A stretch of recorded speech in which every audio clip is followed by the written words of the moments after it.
Makakabenepisyo hinmas sa bubo nga bayad na kuryente iton mga konsumidor din nga Visayas, kataliwan han desisyon han Energy Regulatory Commission ay suspender anay ang koleksyon han sobra-sobra nga kabaraydan iton line loss and congestion cost.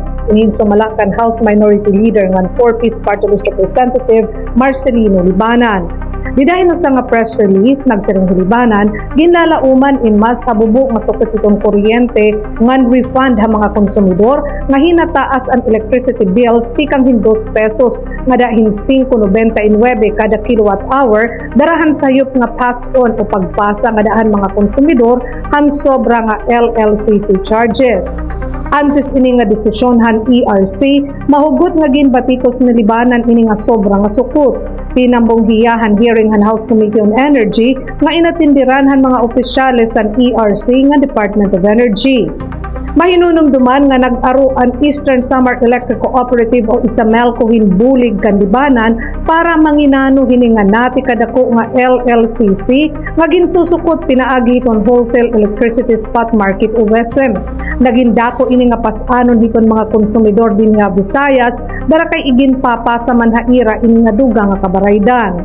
Subay iton Isamelco, ginbabanabana nga naabot nahin 1.55 billion pesos ang sobra-sobra nga LLCC charges nga iginpasa nga tuhin mga konsumidor din hila hariyon 8 ikang han Enero yan ang tuig.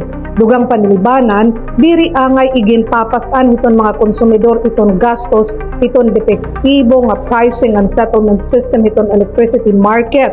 Kung nagsubra man ang sukot, angay la nga iniin ibalik. Iton LLCC o line rental, induduha nga klasihin gasto sa pagdulong iton elektrisidad. Iton kuryente nga nawawara, mentras na agos ini didahiton transmission lines, ngan iton dugang nga gastos kung nagiging congested iton transmission line, ngan iton mas barato nga kuryente, pikang nga ibang lugar, hindi niya nahidudulong. Karedsid ngon iton LLCC am iton gastos iton pagdarahiton kuryente, pikang hiton lugar kung diin ini na-generate, ngadto naman hiton lugar kung diin ini ginagamit. Niyan han Agosto 13, iginmanduhan ERC in mga pitad para matuhay ini, kataliwan mahibaruan nga diri tamaan kanan WESM pagkwentahan congestion component han presyo iton kuryente hapi pera nga mga lugar, sanglit may ada mga lugar nga mas hataas ang sukot, partikular kung nalilimitaran iton high voltage direct current o HVDC nga nagkukonektar iton Luzon, Visayas ngan Mindanao. Ginmanduan han ERC ang Independent Electricity Market Operator of the Philippines may suspender anay iton koleksyon iton line rental trading amount ha mga kaso kundiin nag-iiba-iba iton presyo iton kuryente dara iton issue iton HVDC interconnection.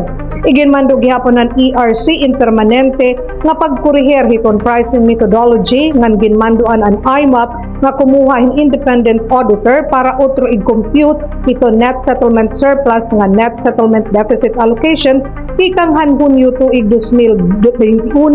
Pinaagi ni nga audit, may ada posibilidad nga matatagan hin refund ang mga konsumidor nga nagbayad hin sobra.